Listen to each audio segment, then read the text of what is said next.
بسم الله الرحمن الرحيم. يعني انا هقول لكم حاجه واحده، الحمد لله ربنا وفقني. اول صينيه بسبوسه تطلب مني وعملتها بمقادير جديده، بس بجد طلعت حلوه قوي قوي، وطلعت كده مرمله من جوه بطريقه لا فظيعه. يعني بجد حلوه وجميله، وعرفت اطلعها الحمد لله من الصينيه. آه وعلى فكره يا جماعه انا بصور لكم في الضلمه، فعلا النور قاطع، مش عارفه اصور اي حاجه، بس قلت لازم اوريها لكم قبل ما امشيها. هي دي صورتها. لو عايزين بقى تشوفوا ازاي انا عملتها، ما تنسوش تخشوا تعملوا لايك واشتراك في القناه، ويلا بينا نشوف الفيديو. نسمي بسم الله ونقول اول حاجه هنعملها عندنا هنا في البسبوسه. هنعمل الشربات بتاعنا اللي هو عباره عن ايه. عندنا هنا 4 كوبايات من السكر. النهارده يعني خايفه وفرحانه في نفس الوقت. النهارده اول مره هطلع اوردر بسبوسه بره، فهغير حاجات بسيطه كده فيه. بجد قلت ايه اغير يعني. فيا رب بقى ان شاء الله نعرف نعملها وتبقى حلوه كده وتعجب العميل ان شاء الله. كده 3 4 كوبايات. المقدار دوت هعمله كيلو دقيق سميد. يعني اللي عايز يعمل بقى نص بالظبط ياخد نص المقدار في كل حاجه. 4 كوبايات من الميه. نسمي الله كده يا جماعه ونقول بسم الله. 1 2 3 4. هحطهم على النار تغلي غلو، وبعد كده هحط عليهم عصير الليمونه ديت. ماشي يا جماعه، هحطها على النار بالظبط تغلي 5 دقايق. مقادير بقى البسبوسه نفسها يبقى يا جماعه، عندي هنا كيلو من السمين جايباه من عند محل مستلزمات الحلويات، ويكون نوع نظيف. عندي هنا كوبايه من السمنه البلدي. عندي هنا لبن هحتاج منه كوبايتين. عندي هنا عسل كلوكوز هاخد منه 3 معالق او 4. هي محتاجاها بالبندق، فعندي هنا بندق جبته حمصته على النار في الطاسه تيفال عادي جدا وقشرته.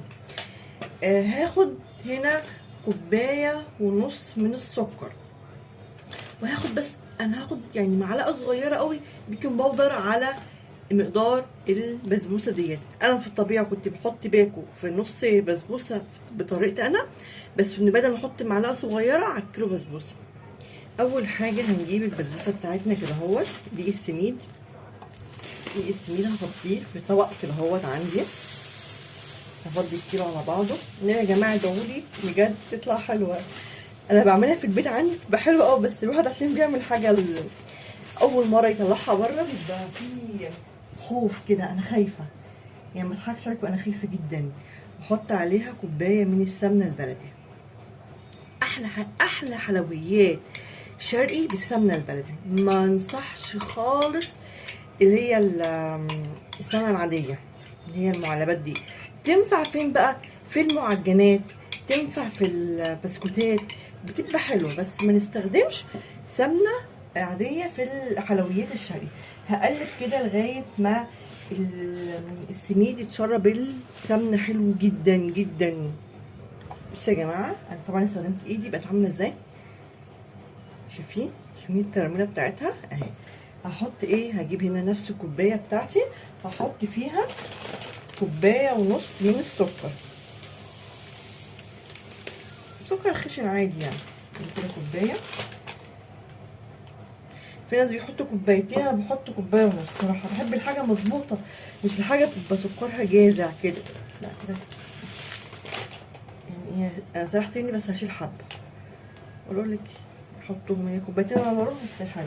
هقلب تاني كده اهو، واحط معلقه صغيره بيكنج باودر. ماشي. هقلب كده اهو. عندي هنا هحط تقريبا 3 معالق عسل كلوكوز. 1 2 3 تقريبا يعني. ماشي. عسل الكلوكوز بقى انا اكتشفت ان هو بيديها كده، مش عارفه اوصفها لكم. بيديها سمك كده، ما بيخليهاش تفرفت كده، ويديها طعم الجاهز بالظبط. يعني بصوا حلو قوي قوي يعني. وممكن تحطي معلقتين برضو على الشربات على فكره. يعني ممكن دلوقتي كده اسيب بعد ما اخلص احط معلقتين على الشربات انا حطها على النار اهو. بصوا اهو، بص احاول ادوب بس كده فيه اهو. انا كده خلاص خلصتها. كل اللي انا هعمله هجيب كوبايتين بنفس المعيار يا جماعه، انا بعاير بنفس كوبايه، كوبايتين من الحليب ماشي. واحد. بعد كده احنا مش هنبس، احنا هنلم العجينه، هنلم كده في سميد البسبوسه. واحد اتنين ماشي بس كده. ونسمي الله كده بقى ايه، ونلم العجينه بالراحه. مش خلاص مش هنبس ولا نعجن تاني، احنا هنلم كده من تحت لفوق.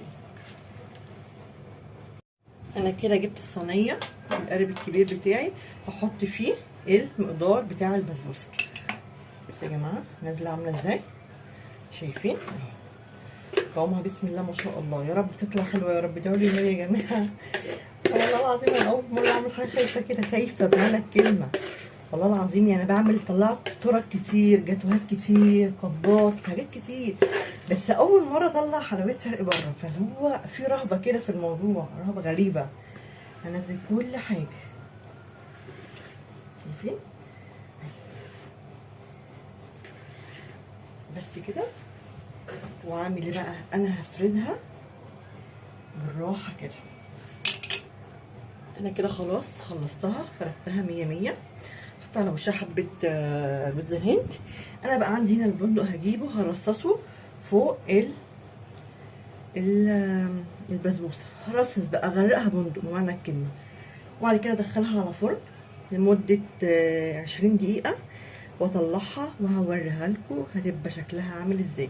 شايفين انا بحط البندق ازاي. انا مش هجرشه، مش هعمله مجروش، انا عايزاه سليم شويه. انا بقى هحط البندق وادخلها الفرن وتطلع بقى اوريها لكم. ودي شكل البسبوسه بتاعتي بعد ما طلعت من الفرن. شايفين يا جماعه اهي. كل اللي هعمله هجيب الشربات وهي سخنه كده اسقيها. شايفين بتشرب الشربات ازاي. اهم حاجه اوزع الشربات كويس. هجني بقى اسقي الشربات كده